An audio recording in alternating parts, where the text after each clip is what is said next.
இந்த வீடியோவில் நாம் டெஸ்ட் 2ல் இருக்கக்கூடிய கெமிஸ்ட்ரி கொஸ்டின்ஸை கண்டினியூ பண்ண போகிறோம். ஃபர்ஸ்ட் கொஸ்டின் பார்த்தீங்கன்னாக்கா atomic number of metallic and non metallic elements which are liquid at room temperature respectively are அப்படின்னு கொடுத்துருக்குறாங்க. அதாவது ரூம் டெம்பரேச்சரில் லிக்விட் ஸ்டேட்டில் இருக்கக்கூடிய மெட்டலுடைய அட்டாமிக் நம்பரும் நான் மெட்டலுடைய அட்டாமிக் நம்பரும் கேட்டிருக்கிறாங்க.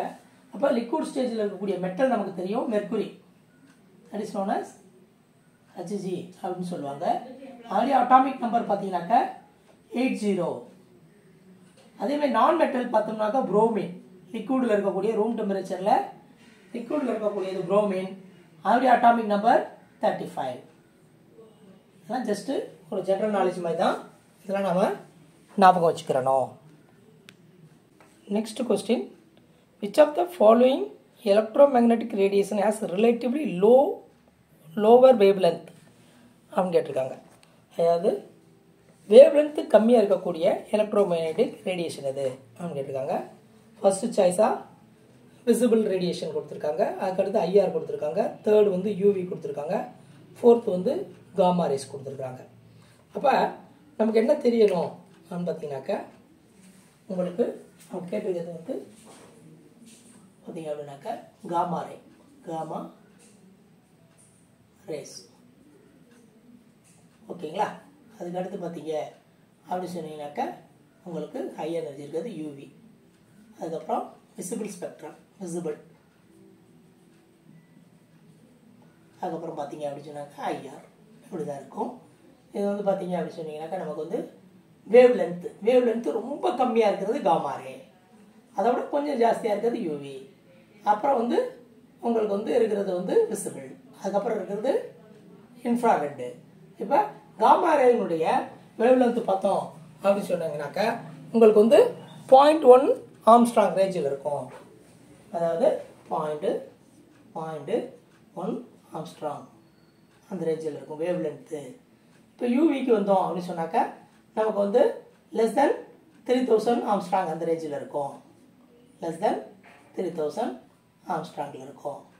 விசிபிள் ரேஞ்ச் பார்த்தீங்கன்னாக்கா 4000லேருந்து 7000 ஆம்ஸ்ட்ராங் வரைக்கும் இருக்கும் வேவ் லென்த்து. இது பார்த்தீங்கன்னா மோர் தென் 7000 ஆம்ஸ்ட்ராங் இருக்கும் ஐஆர். அப்போ இது எப்படி நம்ம ஞாபகம் வச்சுக்கிறது அப்படின்னு பார்த்தீங்கன்னாக்கா, காமா ரே வந்து பார்த்தீங்கன்னாக்கா ஹை எனர்ஜி ஹையாக இருக்குது அப்படின்னு சொன்னாக்கா வேவ் லென்த் ரொம்ப கம்மியாக இருக்கும், ஓகேங்களா. அதுதான் நம்ம இதுக்கான ஃபண்டமெண்டலு, அதை ஞாபகம் வச்சுக்கணும். அப்போ விசிபிள் ரேஞ்ச் பார்த்தீங்கன்னாக்கா 4000லேருந்து 7000 ஆம்ஸ்ட்ராங் வரைக்கும் இருக்கும். இது வந்து நம்ம ஞாபகம் வச்சுருந்தோம்னா இந்த கேள்விக்கான ஆன்சரை அடிச்சிட முடியும். நெக்ஸ்ட் கொஸ்டின் பார்த்தீங்கன்னா ionic radii of lithium plus, beryllium 2+, boron 3+, இந்த ஃபாலோயிங் ஆர்டர் அப்படின்னு கொடுத்துருக்குறாங்க, ஓகேங்களா. அப்போ லித்தியம் ப்ளஸ் அயனாக இருக்குது, அப்புறம் பெர்லியம் 2+ஆக இருக்குது, போரான் வந்து 3+ஆக இருக்குது. இப்படி இருந்ததுன்னு சொன்னாக்க அயனிக் ரேடி வந்து எந்த ஆர்டரில் இருக்கும் அப்படின்னு கேட்டிருக்காங்க. இப்போ ஒரு ப்ளஸ்னா என்ன மீனிங்கு அப்படின்னாக்கா ஒரு எலக்ட்ரானாக அதில் வந்து வெளியில் எடுத்திருக்காங்கன்னு அர்த்தம். அப்போ ஒரு நாம் அசியூம் பண்ணிக்கிடுவோம், ஒரு ஆட்டம் இருக்குது, அந்த ஆட்டத்தில் நியூக்ளியஸ் இருக்குது, இப்படி ரவுண்ட்ஸ் இருக்குன்னு வச்சுக்கோ, ரவுண்டில் தான் எலக்ட்ரான் வருதுன்றது நீல்ஸ் போர் சொல்லியிருக்காரு இல்லைங்களா. இப்போ இதுலேருந்து ஒரே ஒரு எலக்ட்ரான் எடுத்தோம்னா கொஞ்சம் சுருங்கி இருக்கும், 2 எலக்ட்ரான் எடுத்தோம்னா அதிகமாக சுருங்கும், 3 எலக்ட்ரான் எடுத்தோம்னா இன்னமும் சுருங்கிடும், இந்த வட்டப்பாதைகள் வந்து சுருங்க ஆரம்பிச்சிடும். அப்போ பார்த்தோம் சொன்னாக்க பாசிட்டிவ் சார்ஜ் இன்க்ரீஸ் ஆக அப்படி அயனிக் ரேடியை டிக்ரீஸ் ஆகுது. அப்போ அப்படி பார்த்தோம் சொன்னாக்க நமக்கு ரொம்ப குட்டியாக இருக்கிறது பார்த்தீங்க அப்படின்னு சொன்னாக்க போரான் 3+ ரொம்ப குட்டியாக இருக்கும், அதோட பெருசாக இருக்கிறது பெர்லியம் 2+, அதோட பெருசாக இருக்கிறது லித்தியம் ப்ளஸ். இதுதான் இந்த ஆர்டரு. அயனிக் ரேடியினுடைய சைஸ் வந்து இப்படி தான் இருக்குது. இந்த கொஸ்டினில் பார்த்தீங்கன்னாக்கா என்ன கேட்டோம்னா இந்த செட் ஆஃப் ஆட்டம்ஸ் அப்படின்னு சொல்லிட்டு சிலிக்கா, பாஸ்பரஸு, சல்ஃபர் கொடுத்துருக்குறாங்க. இது வந்து இந்த செட் ஆஃப் ஆட்டம்ஸ் வந்து எதுக்கு எக்ஸாம்பிள் பண்ணுறாங்க, அன் எக்ஸாம்பிள் ஆஃப் அப்படின்னு கொடுத்துருக்குறாங்க. அப்போ ஃபஸ்ட்டு வந்து ஐசோடோப்னு கொடுத்துருக்காங்க. நமக்கு என்ன தெரியும், ஐசோடோப்பாக இருந்தால் ஒரே எலிமெண்ட்டாக இருக்கணும். அப்போ அது ஐசோடோப் இல்லை. அடுத்து வந்து ஐசோபார்னு கொடுத்துருக்குறாங்க. அப்போ what's the meaning of isobar?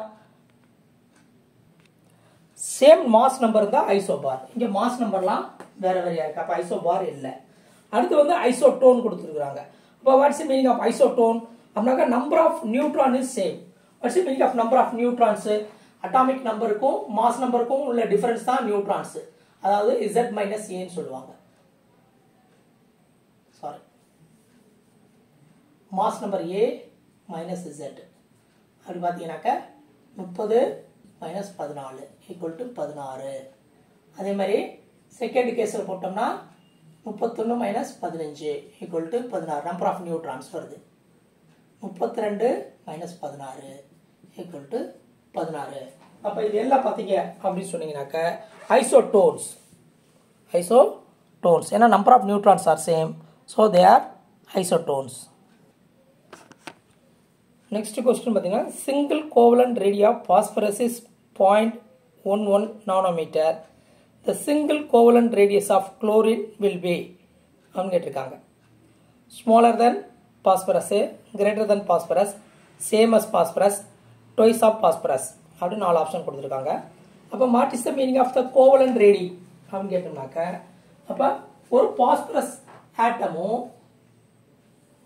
இன்னொரு பாஸ்பரஸ் ஆட்டமும் சேர்ந்து உருவாகும் போது இந்த மாதிரி பைண்ட் ஆகும்.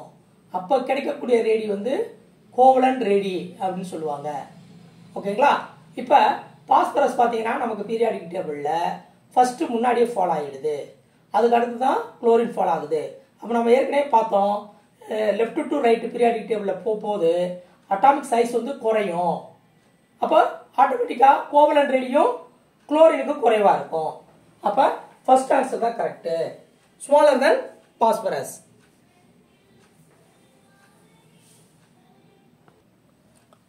நெக்ஸ்ட் கொஸ்டின் பார்த்தீங்கன்னா the species containing 18 electrons, 16 proton and 16 neutron is correctly represented as அப்படின்னு கொடுத்துருக்குறாங்க.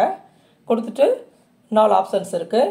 18 ஆர்கான் 34 இருக்குது, 16 சல்ஃபர் 32 இருக்குது, 18 ஆர்கான் 32 இருக்குது, 16 சல்ஃபர் -2 32 இருக்குது.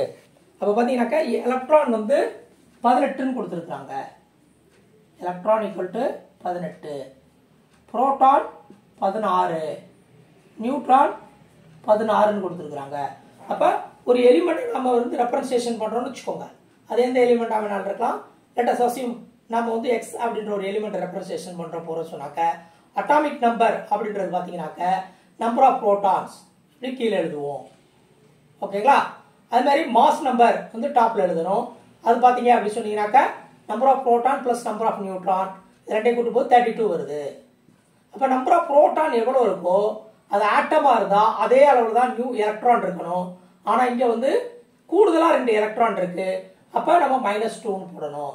இப்போ இந்த மாதிரி போட்டிருக்கிறது பார்த்தீங்கன்னாக்க நமக்கு வந்து அட்டாமிக் நம்பர் 16 சொன்னாக்கா அது சல்ஃபர் ஞாபகம் இருக்கணும். அப்போ எக்ஸுக்கு பதிலாக சல்ஃபர் 16 இருக்கு, மாஸ் நம்பர் 32, 2 எலக்ட்ரான் எக்ஸ்ட்ரஸாக இருக்கிறதுனால -2 இப்படி போட்டிருக்கணும்.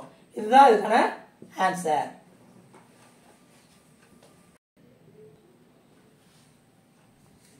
இதில் பார்த்தீங்கன்னாக்க the correct order of increasing radius of the elements silica, aluminium, sodium and பாஸ்பரஸ்ன்னு கொடுத்துருக்குறாங்க. அப்போ நமக்கு ஏற்கனவே தெரியும் பீரியாடிக் டேபிளில் லெஃப்ட்லேருந்து ரைட்டு போகணும்னு சொன்னாக்க நமக்கு வந்து ஆட்டமோட சைஸ் வந்து குறையும்ன்றது. எக்ஸ்ட்ரீம் லெஃப்டில் இருக்கக்கூடிய சோடியம் 1s எலிமெண்ட் வந்து ஹையஸ்ட் சைஸில் இருக்குது. அதோட கொஞ்சம் குட்டியாக அலுமினியம் இருக்குது, அதோட கொஞ்சம் குட்டியாக சிலிக்கா இருக்குது, ரொம்ப குட்டியாக பாஸ்பரஸ் இருக்குது. அப்போ பாஸ்பரஸோட சிலிக்கா கொஞ்சம் பெருசு, அதோட அலுமினியம் கொஞ்சம் பெருசு. எக்ஸ்ட்ரீம் லெஃப்டில் இருக்கக்கூடிய சோடியம் இருக்கிறதுலே அவங்க கொடுத்துருக்கிறதுலே ரொம்ப பெரிய எலிமெண்ட்டாக இருக்குது ரேடியஸில். இந்த கொஸ்டின் பார்த்தீங்கன்னா wave number of third line of Lyman series is x centimeter inverse. Then the wave number of the similar line of the lithium +2 ion is அப்படின்னு கொடுத்துருக்குறாங்க. அப்போ நமக்கு என்ன தெரியும்னா உங்களுக்கு வேவ் நம்பர் அப்படின்றது என்ன அப்படின்னாக்கா 1/λன்னு சொல்லுவாங்க. 1 வேவ் லென்த் தான் வேவ் நம்பர்.